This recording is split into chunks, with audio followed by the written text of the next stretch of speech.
Hello. അപ്പോൾ നമ്മൾ കുറേ നാളായി സ്റ്റിച്ചിങ്ങിൻ്റെ വീഡിയോസൊക്കെ ഇട്ടിട്ട് ഞാനിപ്പോൾ തിരക്ക് പിടിച്ചൊരു പണിയിലാണ്. നമ്മുടെ അമ്പലത്തിലെ ഉത്സവത്തിന് ഡ്രസ് കോഡായിട്ട് 3 കിഡ്സിൻ്റെ ഫ്രോക്കാണ് കേട്ടോ നമ്മൾ ചെയ്യുന്നത്.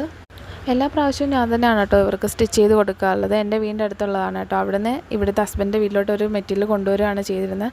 കഴിഞ്ഞ പ്രാവശ്യം ഇവരുടെ അമ്മയ്ക്കും ഉണ്ടായിരുന്നു. ഇവർ 3 മക്കളാണ് കേട്ടോ. അപ്പം കിഡ്സ് ഫ്രോക്കാണ്. ഒരാൾ തയ്ച്ച് കഴിഞ്ഞു, അടുത്ത ആളുടെ ഞാൻ ചെയ്തുകൊണ്ടിരിക്കുകയാണ്. ഇങ്ങനത്തെ സ്ലീവാണ് കേട്ടോ വെച്ചേക്കുന്നത്. പിന്നെ ഇവർ കുഞ്ഞുങ്ങളായതുകൊണ്ട് ഇവർക്ക് ഇങ്ങനെ കൊണ്ട് കയറുന്നൊരു പ്രശ്നമുള്ളതുകൊണ്ട് ഞാനത് ലോക്ക് ചെയ്യാനുള്ള ഒരു ഓപ്ഷൻ ഇല്ലാത്തതുകൊണ്ട് ഞാൻ അതിൻ്റെ ഒരു മെഷീനും കാര്യങ്ങളും ഇല്ലാത്തതുകൊണ്ട് ഞാൻ ഇങ്ങനെയാണ് കേട്ടോ ലോക്ക് ചെയ്ത് കൊടുക്കാറുള്ളത്. കുഞ്ഞുങ്ങളല്ലേ, അപ്പോൾ അവർക്ക് അതിൻ്റേതായിട്ടുള്ള ചില ഡ്രസ്സുകൾ ഇടുമ്പോൾ ഇങ്ങനെ കുത്തിക്കൊള്ളുന്ന രീതിയിലുള്ളൊരു കുഴപ്പമുണ്ട്. അപ്പോൾ ഇനി ഇതിൻ്റെ ഈ സൈഡും കൂടെ അടിച്ച് തന്നെ ഇതും കംപ്ലീറ്റ് ആവും. ഇതെല്ലാം ഞാൻ ഒറ്റ ദിവസം കൊണ്ടാണ് കേട്ടോ ചെയ്യുന്നത്. തലേന്ന് രാവിലെ കൊണ്ടുവന്നു, ഞാൻ വർക്കും കഴിഞ്ഞ് വന്നപ്പോൾ വൈകുന്നേരമായി. രാത്രിയിൽ വെട്ടിവെച്ച് രാവിലെ ഇരുന്ന് സ്റ്റിച്ച് ചെയ്ത് ഒരു 3 മണിക്ക് മുമ്പായിട്ടെല്ലാം കഴിഞ്ഞ് എന്നിട്ട് ഞാൻ കൊണ്ട് കൊടുക്കുകയാണ് ചെയ്തത്. ഇങ്ങനെയാണ് കേട്ടോ ഫൈനൽ.